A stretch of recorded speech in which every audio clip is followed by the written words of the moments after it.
ഇയ്യോബ് നിഷ്കളങ്കനും നേരുള്ളവനും ദോഷം വിട്ടകലുന്നവനും എന്ന് ദൈവത്തിൽ നിന്ന് സാക്ഷ്യം ലഭിച്ച ചുരുക്കം ചിലരിൽ അഗ്രഗണ്യൻ. എന്തെല്ലാം കഷ്ടത വന്നിട്ടും ദൈവവുമായുള്ള സ്നേഹത്തിന് ആധാരമായിരിക്കുന്നത് തൻ്റെ സമ്പത്തോ വസ്തുവകകളോ മക്കളോ സ്വന്തം പ്രാണൻ പോലുമോ അല്ലെന്ന് അസന്നിഗ്ധമായി തെളിയിച്ച വിശുദ്ധനായിരുന്നു ഇയ്യോബ്. ഇയ്യോബ് ദൈവത്തെ തീർച്ചയായും ഭയപ്പെട്ടിരുന്നു. അതുപോലെ അവൻ ദൈവത്തെ സ്നേഹിച്ചിരുന്നു. അതുകൊണ്ടാണല്ലോ തൻ്റെ മക്കൾ താന്താൻ്റെ ദിവസത്തിൽ താന്താൻ്റെ വീട്ടിൽ വിരുന്ന് കഴിക്കുകയും തങ്ങളോടുകൂടെ ഭക്ഷിച്ച് പാനം ചെയ്യുവാൻ തങ്ങളുടെ 3 സഹോദരിമാരെയും ആളയച്ച് വിളിപ്പിക്കുകയും ചെയ്തു. അവർ ജീവിതം ആഘോഷിക്കുമ്പോൾ തൻ്റെ മക്കൾ പാപം ചെയ്ത് ദൈവത്തെ ഹൃദയം കൊണ്ട് ത്യജിച്ച് പോയിരിക്കും എന്ന് പറഞ്ഞ് ആളയച്ച് വരുത്തി അവരെ ശുദ്ധീകരിക്കുകയും അവരുടെ സംഖ്യയ്ക്കൊത്തവണ്ണം ഹോമയാഗങ്ങളെ കഴിക്കുകയും ചെയ്തത്.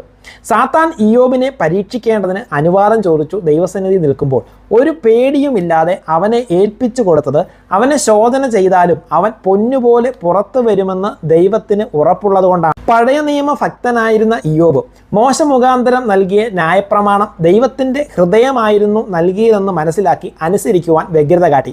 അനേകർ ഭയത്തോടെ അനുസരിക്കുവാൻ ശ്രമിച്ച് വഴിയിൽ വെച്ച് നശിച്ചു പോയപ്പോൾ സ്നേഹത്തോടെ അനുസരിച്ച് അവൻ മാതൃക കാട്ടി.